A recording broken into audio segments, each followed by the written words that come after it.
Bonsoir Yves Lefebvre, merci d'être avec nous, Merci secrétaire général unité SGP Police, Force ouvrière. Bonsoir Patrice Spinozzi. Bonsoir. Vous êtes avocat au Conseil d'État et avocat de la Ligue des droits de l'homme.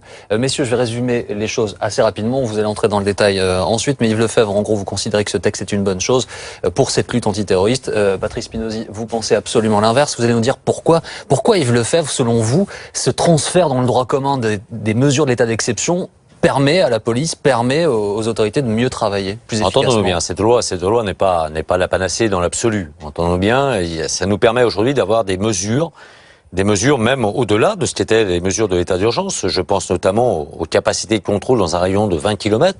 Ce n'était pas le cas, allons même au-delà, on peut avoir une extension sur les autoroutes. Ça nous permet aussi, nous, j'entendais des aéroports, et puis voilà, il y a également des zones de contrôle autour des gares. Trafic, pas simplement des gares internationales, et même pas des aéroports internationaux, à partir du moment où il y a une notion de gros trafic.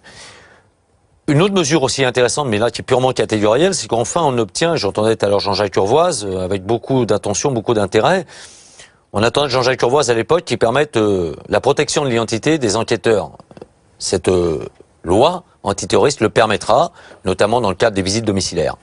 Des mesures aussi intéressantes, c'est qu'aujourd'hui on va pouvoir avoir, je dirais, une réactivité immédiate sur certaines mesures qui nous permettront notamment ces visites domiciliaires sans passer. Alors, in fine, on est quand même sous le contrôle du juge des libertés rattaché au parquet de Paris, mais on va pouvoir, pour nous, on considère qu'on va permettre des mesures qui vont être beaucoup plus dans la réactivité, qui vont nous permettre aujourd'hui de travailler et de lutter efficacement, alors que nous sommes en guerre, effectivement, contre le terrorisme. Yves Lefebvre. Donc, Maître Spinozzi vous dit en gros, très bien, vous aurez plus de facilité à faire les choses, mais ce n'est pas avec ces mesures-là qu'on empêche les attentats. Je dirais, je me répète, je considère moi que l'état d'urgence nous a permis quand même d'avoir des mesures pour mener certaines investigations, certaines perquisitions et même certaines assignations à domicile qui aujourd'hui vont être inscrites dans la loi, qui nous permettent quand même, au demeurant, avec le peu de moyens humains que nous avons, là-dessus on va se rejoindre, le peu de moyens humains, le peu de moyens matériels, le peu de moyens d'investigation, parce que ce qu'a dit Jean-Jacques Urvoas, on va pas refaire le débat après Jean-Jacques Urvoas, mais c'est vrai que la capacité aujourd'hui sur WhatsApp ou Messenger ou autre, c'est vrai, ne nous est pas aujourd'hui faisable, on n'a pas la matière à la faire. Mais pour autant, aujourd'hui, je dirais, dans ce monde de bricolage, appelant un chat, les mesures, pour nous, sont de bonnes mesures. Pourquoi? Parce que je ne retiendrai pas que l'article 1er de la loi antiterroriste, qui effectivement nous permettra de faire des contrôles. Aujourd'hui, on se doit de donner aux policiers, et pas simplement aux services du renseignement, aux policiers la capacité, l'arsenal nécessaire pour tenter de prévenir. Et aujourd'hui, on est effectivement dans la prévention.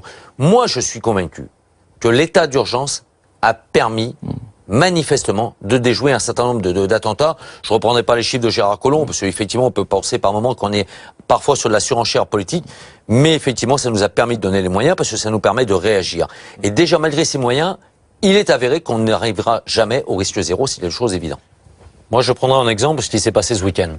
Ce week-end avec des carences de l'autorité administrative, et j'irai même plus loin, à mon avis, bien en amont de ce qui s'est passé le week-end, pour la triste affaire la déplorable, la criminelle affaire de Marseille, et ce qui s'est passé à Lyon, et pour les 7 pseudos antérieurs. Il a été arrêté 7 fois, cet homme. 7 fois, et la 8e fois, on est a priori sur peut-être, potentiellement, la véritable identité. Ça atteste de carences aujourd'hui sur le fonctionnement, autant de l'autorité administrative, mais également de l'autorité judiciaire. C'est pour ça qu'aujourd'hui, je considère que plus nous permettrons à nous, policiers, d'avoir la capacité à agir, notamment, certes c'est vrai, à travers la reprise de stricto sensus de l'état d'urgence à travers cette loi antiterroriste, mais qui va même au-delà. Au-delà, je reviens à la protection de l'identité de mes collègues. Moi, je considère que c'est un outil supplémentaire. Qu'aujourd'hui, on n'a pas le droit, sous l'autel peut-être d'une appréciation qui ferait apparaître cette loi comme étant une loi liberticide, qu'on puisse aujourd'hui nous retirer une quelconque capacité à agir.